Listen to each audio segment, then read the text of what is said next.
When I tell you that no serious country in the world build their economy in the presence of corruption, no serious country in the world build their economy with fasting and prayer, with pray for Mr. President, pray for our economy, pray for dollar to naira exchange, pray for this, pray for that.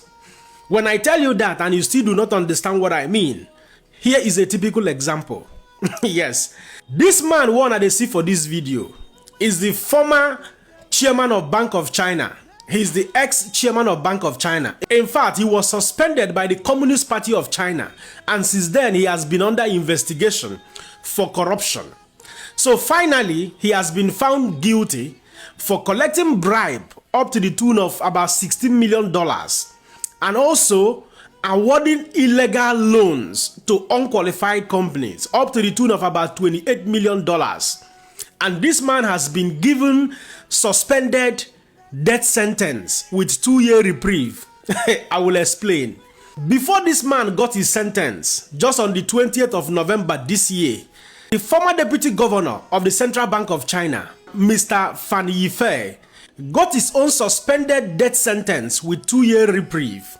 You know what that means? Now, let's begin to make a little comparison so that you will understand why many countries in Africa will not develop, will not, achieve their Millennium Development Goals with respect to building their economies as a result of prevailing corruption and corrupt practices which has destroyed the fabrics of Africa. Now, back to Nigeria. If we begin to compare this, ex-Bank of China chairman who has worked in different financial institutions in China for many years. Now, this Mr. Liu Liang, collected a bribe of about $16 to $17 million, and he awarded illegal loans to companies and organizations amounting to $28 to $29 million.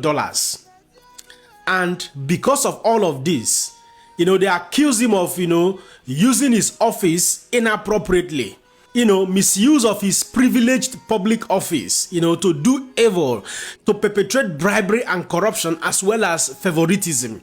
This man got, suspended death sentence with 2-year reprieve. Now, in Nigeria, this money now where they give this man this sentence, now small money, is a chicken change.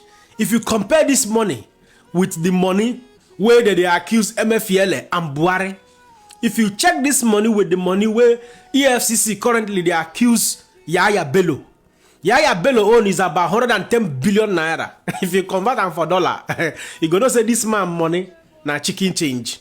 If you check out Emefiele own, in fact, the fresh charges against Emefiele ranges from 4.5 billion US dollars and 2.8 billion euros.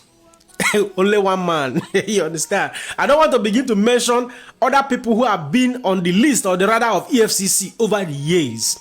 And up to today, nothing has happened to any of these guys. The worst part of it is this in Nigeria. Even with all the corrupt cases, both the ones who were found guilty and the ones who were not found guilty, they still come back to the political party and they still give them appointment. A typical example today in the Nigeria we have today, the Senate president that we have in Nigeria, everybody knows the story surrounding this young man or this old man, I don't know.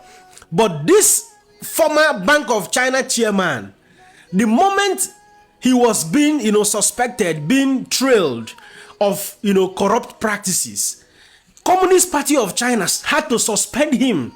Communist Party of China suspended him immediately. So what it means to have a suspended death sentence with 2 years reprieve, it simply means that this death sentence will be suspended and this man is going to be under Chinese watchdog for 2 years.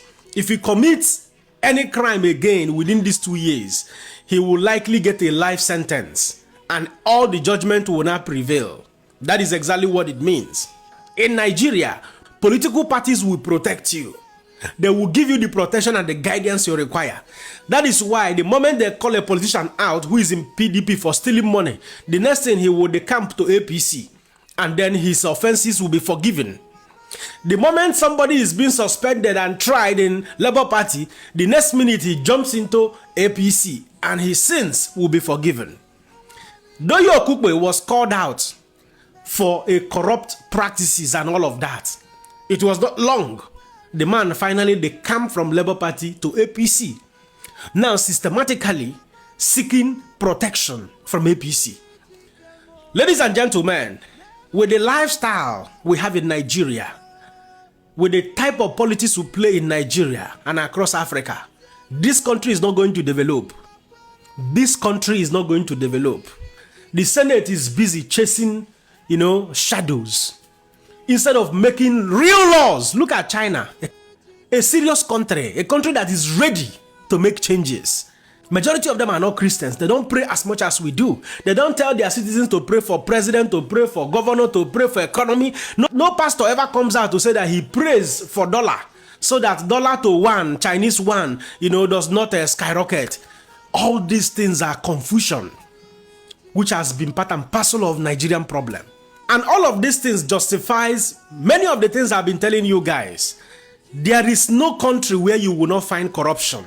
By default, human beings want to behave like rascals. Human beings want to behave the way it pleases them. Human beings are dubious in nature. But I tell you most solemnly, what makes the difference between a serious country and an unserious country is political leadership. Discipline of the political leadership and readiness to tackle and deal with rascality at all levels.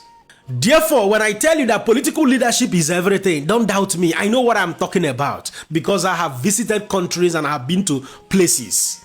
I will stop at here just to give you a highlight of what it means to live in a serious society.